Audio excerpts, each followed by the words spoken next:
ये नहीं सरा तो मन में दोष आ जाता है, कोई लाभ नहीं हुआ। हमने टारगेट जो बना रखा होता है, अगर वो हो जाए तो हम समझते हैं भगवान ने ठाठ कर दिए।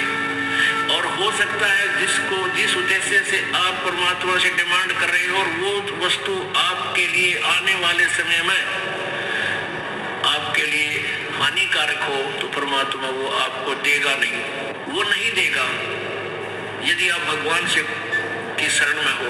और आपको वो नहीं देगा क्योंकि मेरी आत्मा को ही बर्बाद कर देगा, लगे लगाए पौधे को नष्ट करेगा। और आप ये सोच लेते हो परमात्मा ने ये हमें लाभ क्यों नहीं दिया, और आप भगवान से दूर हो जाओगे तो आपका दुर्भाग्य होगा। इसलिए से ये रह कर ज्ञान दिया जाता है कि आप रोगी हो और ये हॉस्पिटल है जन्म और मृत्यु के रोग को काटने वाला। ये वो दीर्घ रोग है जो ना ब्रह्मा से कट सकता, ब्रह्मा का अपना नहीं कटा। विष्णु जी को भी ये रोग है, ब्रह्मा जी को भी रोग है, विष्णु जी को भी मृत्यु का जन्म मृत्यु का रोग है। इस ब्रह्म को भी जन्म मृत्यु का रोग है, पर ब्रह्म को भी है।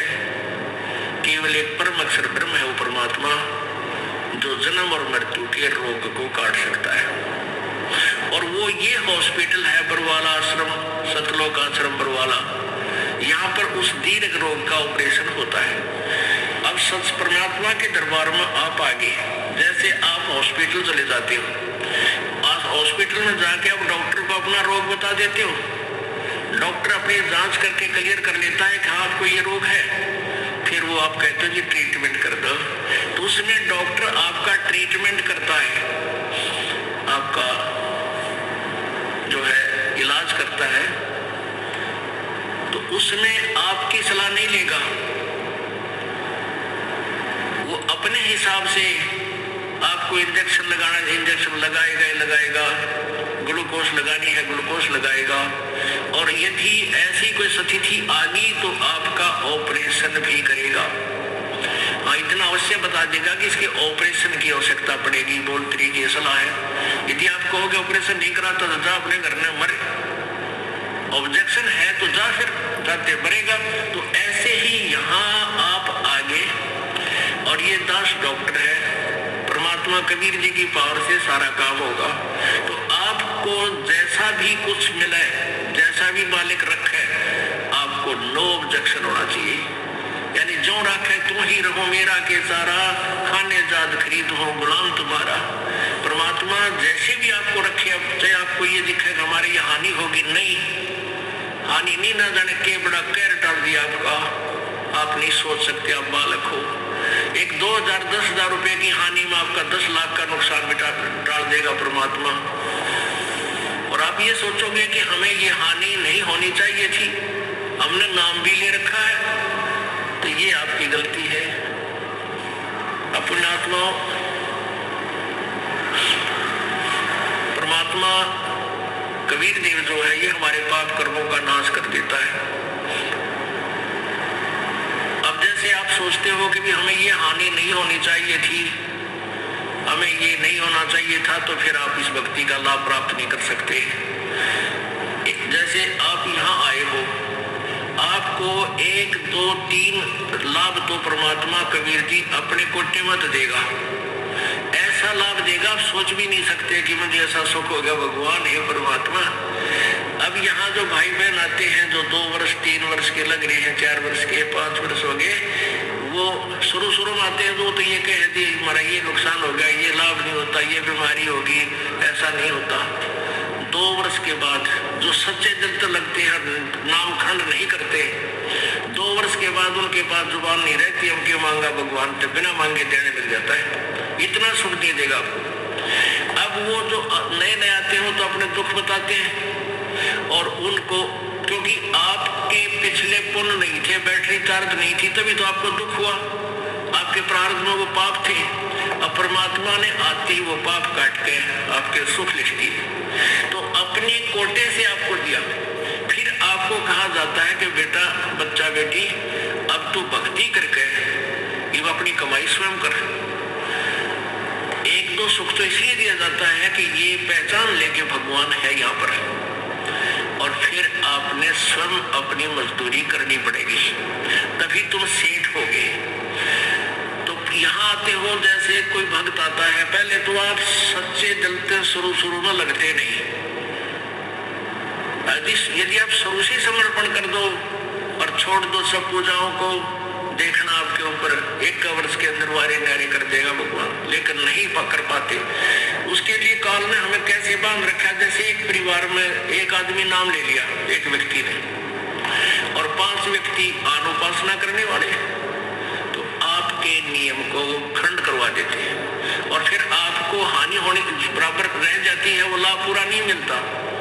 फिर आपको समझाया जाता है, दृढ़ किया जाता है कि पूजा मत कर, अनुपासना नहीं करनी है। परमात्मा कबीर जी कहते हैं 100 वर्ष तक सतगुरु पूजा, एक दिन अनुपासी, वो अपराधी आत्मा फिर पड़े काल की फांसी। 100 वर्ष आपने साधना कर रखी है, परमात्मा की साधना, सत साधना, एक दिन अनुपासना कर ली, अन्य देवी देवताओं क्रियाक्रम कर दिया तो तेरा सारा नष्ट हो जाएगा। वो अपराधी आत्मा फिर पड़े काल की फांसी, यानी वो पिछला किया हुआ नष्ट नहीं होगा, लेकिन काल के जाल में फंस गया, नाम टूट गया, और काल फिर तेरे पिछले पुण्य के आधार पर तुझे नचाएगा, स्वर्ग में देवता बना देगा, ब्रह्मा विष्णु महेश बना देगा, पदवी दे देगा, फिर आपकी मलाई जो बैटरी डिस्चार्ज हो जाएगी, फिर गधे की योनि दे देगा, यानी काल की फांसी में फिर रह गया।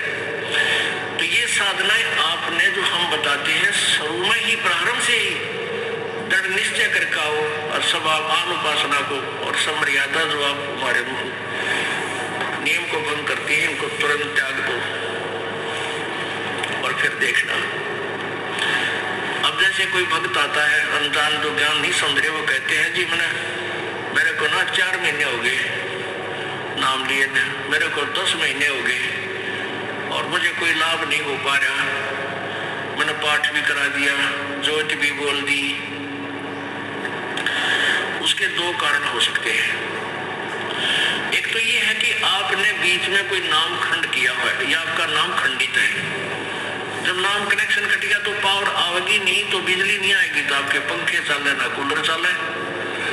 दूसरा ये कारण हो सकता है कि आप जैसे सर्दियों के मौसम में आपने स्वेटर भी पहन रखी है, जूते भी पहन रखे हैं, और फिर भी आपको सर्दी लग रही है,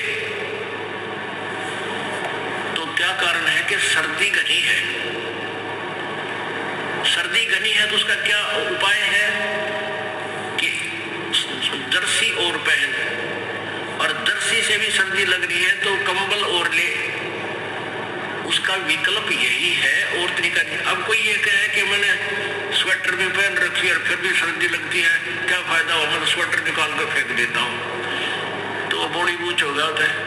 अब आपने नाम ले लिया, आपने जोत भी करा चढ़ा दी, जोत भी लगवा दी, धर्म पाठ भी करवा दिया, फिर भी आपके ऊपर थोड़ी बहुत आपत्ति है, तो पाप कर्मों की सर्दी बहुत भयंकर है। यदि देखो आपने कंबल ओढ़ लिया, कंबल ओढ़े हुए और फिर भी सर्दी लग रही है, तो क्या उस कंबल को फेंक देने से सर्दी खत्म हो जाएगी? नमूनिया होगा।